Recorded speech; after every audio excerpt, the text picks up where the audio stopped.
महाराज श्री के चरणों में त्रिबार नमोस्तु नमोस्तु नमोस्तु। महाराज श्री मेरे और मेरे परिवार की तरफ से और केशव नगर उदयपुर जैन समाज की ओर से आपको त्रिबार नमोस्तु नमोस्तु नमोस्तु। महाराज श्री मेरा प्रश्न ये है कि मौन की जीवन में क्या सार्थकता है, क्या अहमियत है? मौन रहने वाले व्यक्ति के जीवन में क्या उसके जीवन स्मरण और वाक शक्ति में प्रभाव पड़ता है? मौन रहने के क्या अनुकूल और प्रतिकूल परिणाम आते हैं और क्या हर वक्त व्यक्ति को मौन रहना चाहिए या कभी उसका प्रतिकार भी करना चाहिए? बहुत अच्छा सवाल किया। देखिए, मौन एक बड़ी साधना है।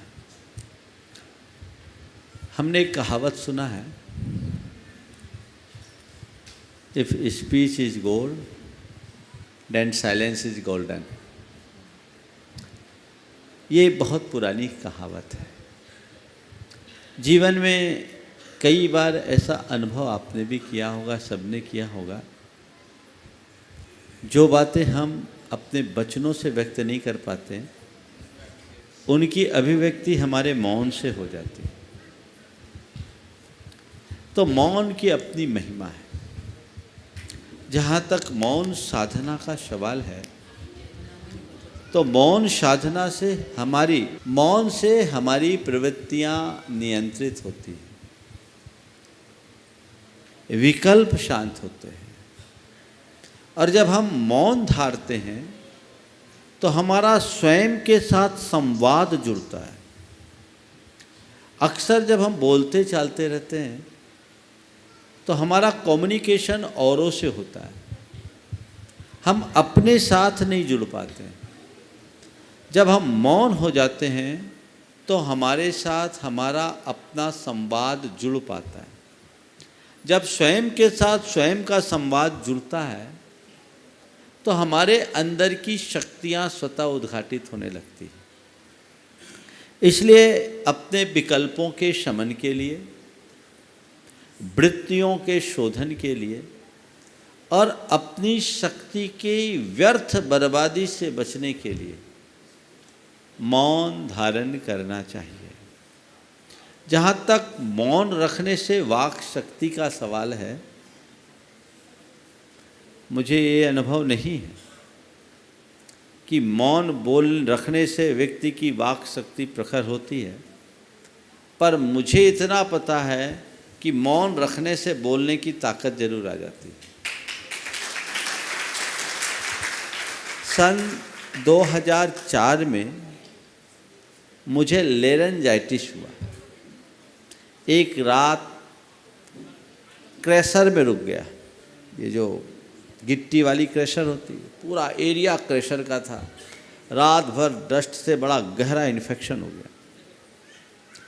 अब उससे मेरे गले में बड़ा ज़्यादा इन्फेक्शन हो गया, बोलना मुश्किल। अब उस समय मुझे प्रवचन करना भी था, क्योंकि उस समय मेरे साथ कोई नहीं थे। सन 2004 की बात है, मैं जबलपुर में था। तो डॉक्टरों ने कहा आपको मौन रहना होगा।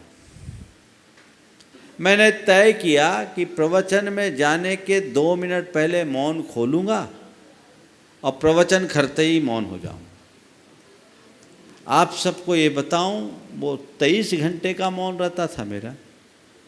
1 घंटा मैं प्रवचन करता था, लेकिन उस 23 घंटे के मौन का परिणाम ये निकला कि मैं 1 घंटा धारा प्रवाह बोलने में समर्थ हो जाता था। तो ये इस बात का द्योतक है कि मौन रहने से बोलने की ताकत तो आती है। आप लोगों को भी अनुभव होगा, जब गले में तकलीफ होती है तो डॉक्टर बोलता है भैया थोड़ा मौन हो जाओ, यानी अपना गला व्यर्थ में मत थकाओ। तो मौन एक साधना है। और हमारे कुछ ऐसे भी उदाहरण आते हैं कि जो नियमित मौन होता है, वो यदि अपने मुख से कुछ उच्चारित करता है तो कहते हैं जो वो बोलता है वो घट जाता है। ऐसा मैंने सुना है, पढ़ा है, अनुभव नहीं किया। आपने कहा क्या हर स्थिति में मौन रहना उपयुक्त है या कभी बोलना भी उचित है? तो हमारे शास्त्रों में कहा कि स्वयं पर यदि कोई विपत्ति आए तो मौन हो, जहाँ पाप की संभावना हो वहाँ मौन हो। लेकिन धर्म नाशे क्रियाध्वंसे संवित्तौ तत्त विप्लवे अपृष्टैरपि वक्तव्यम जिन सिद्धांत सुरक्षणे। जब धर्म का नाश होता दिखे, क्रियाओं का ध्वंस होता दिखे, तत्व का विप्लव होता दिखे, तो बिना पूछे भी बोलना चाहिए, क्योंकि उसके बिना हम धर्म की रक्षा नहीं कर सकते, संस्कृति की रक्षा नहीं कर सकते, राष्ट्र की रक्षा नहीं कर सकते, समाज की रक्षा नहीं कर सकते। तो ये एक सीमा है। जब हमारे मौन रहने से किसी का हित हो तो वहाँ बोल देना चाहिए, जब हमारे बोलने से किसी का हित हो वहाँ मौन रहना चाहिए।